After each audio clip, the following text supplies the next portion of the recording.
ఇలా ఆయా దేశపు భాషలు మాట్లాడుతూ జీవించుచూ ఉన్న యూదులు వారితో మాట్లాడుతూ ఉన్నారు. దేవుని యొక్క మహత్కార్యములను వెల్లడి చేస్తూ ఉన్నారు. అది మనం వినుచూ ఉన్నాము. ఇది ఎలా సాధ్యము? వీరు గలిలయరు కారా?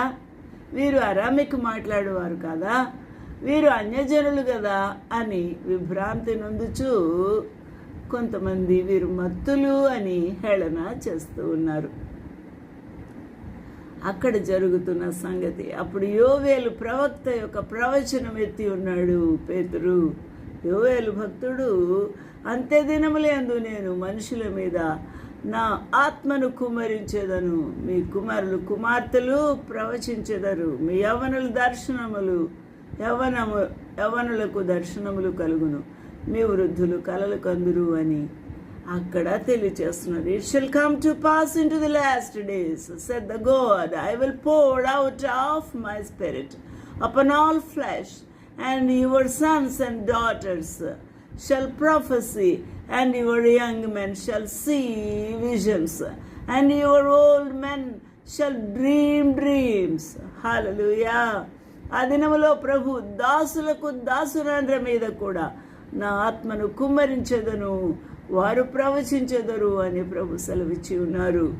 On my servants and on my handmaidens I will pour out in those days of my spirit and they shall prophesy. ఈరోజున ఆలోచించాల్సిన ఈ అద్భుతమైన ప్రవచనము ఆ దినముల్లో ఉంటున్న ఆ యొక్క ప్రజల మీద, అనగా మనుషులందరి మీద, అక్కడ కూడి ఉన్న ప్రజలందరి మీదే కాక ప్రపంచంలో ఉన్న మనుషుల మీద రానున్న కాలములో అంత్యదినములలో నేను మనుషుల మీద నా ఆత్మను కుమ్మరిస్తాను. ఈ దినాల్లో అనేక మంది పరిశుద్ధాత్మ పూర్ణులై దేవుని యొక్క ఆత్మ కార్యములను, దేవుని యొక్క అద్భుత కార్యములను జరిగించుచూ ఉన్నారు. ఇది దేవుని యొక్క శక్తి, మహాకృప, ఆయన యొక్క పనులు అయి ఉన్నాయి.